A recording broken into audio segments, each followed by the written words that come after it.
Night of the Horrified presents Fresh Popcorn.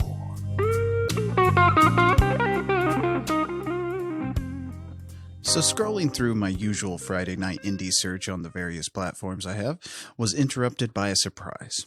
As a Charles Bronson fan, I've proudly stated I've consumed every one of the late actor's flicks. So when scrolling through movies on Amazon Prime, it was indeed a shock to see Charles Bronson on the cover of what looked like a horror movie. From Hell to the Wild West. Wow, I told myself, you've seemed to have missed one of Bronson's flicks. Wait, from 2017? Now, Bronson died in 2003, so unless this was released way posthumously, something is very wrong here. A little research brought me to Hungarian actor Robert Kovacs, going by Robert Bronzi now. Bronzi does indeed strike an eerie likeness to the late Bronson, so much so that you might say Bronson had a twin he never met. So on this alone, I dove headfirst into From Hell to the Wild West. Jack the Ripper continues his murder spree in the Wild West. This is going to become a count how many times I say Wild West show.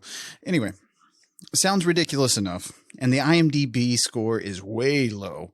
But hey, we here at Night of the Horrified always give a movie a chance. Rene Perez directs this Western slasher that plays nothing like the usual indie affair. Perez executes a film here that's in the vein of a grindhouse movie of the 70s. The ones that have a following but are beloved by a few people and loathed by the general audience. Albeit it's in small amounts here. The film doesn't quite cross into exploitation grindhouse area, which I feel it really should have. Sure, the Western aesthetic is way too polished to be considered a period piece, and the sets look way too much like an old Western theme park you might find in Branson, Missouri, where they reenact the Old West scenes. But with a few tits here and there and a bit of gore, Perez was able to hold my attention. Perez seems to know his exploitation flicks, even though he holds his hand here, and I feel like the film could have profited with a bit more over-the-top feeling. But Perez's Jack the Ripper villain is a great slasher who is freaky and menacing enough to hold some weight. Plus, the cinematography is absolutely gorgeous. I never once felt like I was watching a low-budget movie. The biggest problem I had with this film, which wasn't a huge problem, was the subplot that takes place in modern times. It was okay, but it left me wanting to go back in time and stay there. There was another small problem I had, and that was the lack of Robert Bronzi. He's in the film, but I wanted more. Every time Bronzi was off screen, well, I wanted more of him.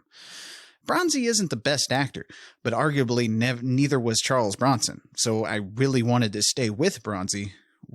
While Robert Bronzi does look like Bronson, he didn't go as far to do a dead-on impersonation, or at least it didn't feel that way to me. Luckily, this isn't the only movie Perez has out there, and it's certainly not the only one he's done with Bronzi. Shortly after I viewed this flick, I watched his unofficial Death Wish-like movie called Death Kiss, and my lord, was it an exercise in pure grindhouse fun, with some great Robert Bronzi. But as far as this film goes, it's a hell of a time.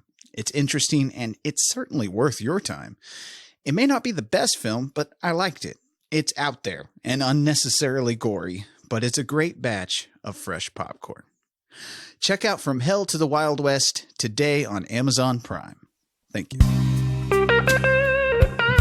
I'm Leigh Evans for Night of the Horrified, and this has been Fresh Popcorn. If you want your project featured on Fresh Popcorn, drop us a line on Twitter or through email at horrifilemailbag@gmail.com.